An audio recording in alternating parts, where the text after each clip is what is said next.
But it required businessmen as well to come and take risks.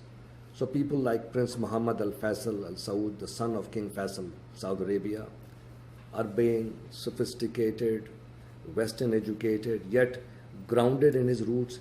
He put his prestige behind the Islamic finance movement. Sheikh Saleh Kamil, who is the founder of Al Baraka Group, he started into Islamic finance because his mother said, if you use the conventional interest-based system, I will not partake from any of your wealth.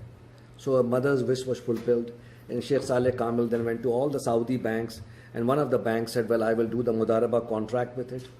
The bank made a huge amount of money because the profit participation, when it works well, it works very well. So all other banks in Saudi started following that. So the early beginnings were really kind of enlightened, educated people wanting to create a responsible model of banking so that they could have an impact on that. People like Royal Professor Unku Aziz, whose daughter is the governor of the Central Bank of Malaysia. He started the Hajj Fund, the Pilgrims Fund out of Malaysia. These were the pioneers who had the vision. And when they started, it was a very difficult time because at that time in the 70s, the macroeconomic framework was not there for Islamic finance. The legal framework was not there, the commercial framework was not there, and more importantly, the regulatory framework was missing. Everything was geared for the conventional banking system.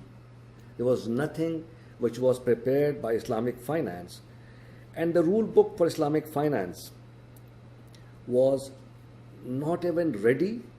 No one thought about it. But the biggest challenge was not that there was no enabling framework. The biggest challenge was the mindset.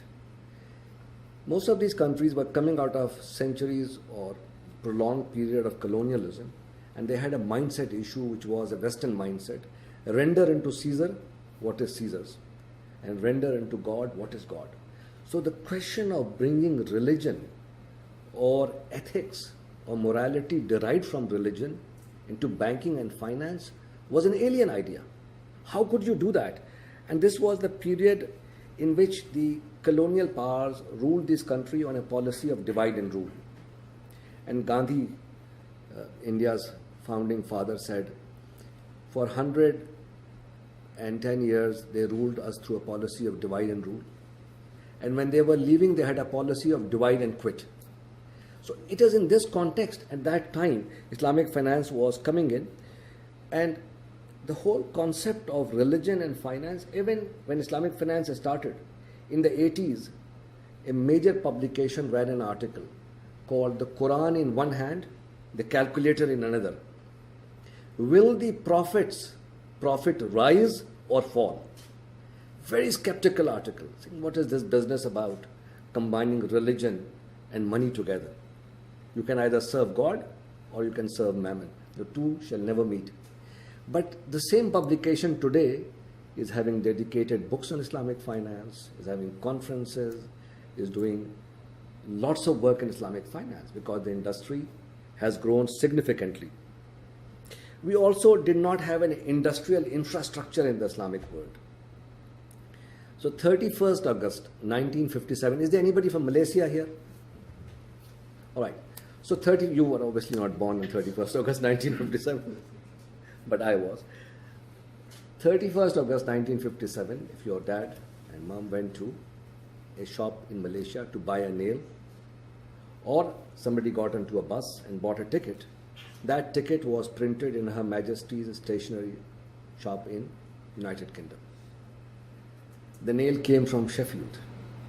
We had no industrial infrastructure. In every aspect, the trade flows, raw materials coming from the colonies or former colonies, finished product going the other way around. This is the context in which Islamic finance was starting. Most of the capital markets were closed. There were no capital markets. No wonder most of the newly emerging countries, they adopted state-owned enterprises, socialist models, because it was difficult for them to get out of their mold, the mindset and everything else. The other challenge, which is, David, in your field, was the work on Islamic law. So the last authentic work on Islamic commercial law was the Mujalla al-Hikam al-Adiliya, or the Book of the Rules of Justice, by a great Turkish scholar.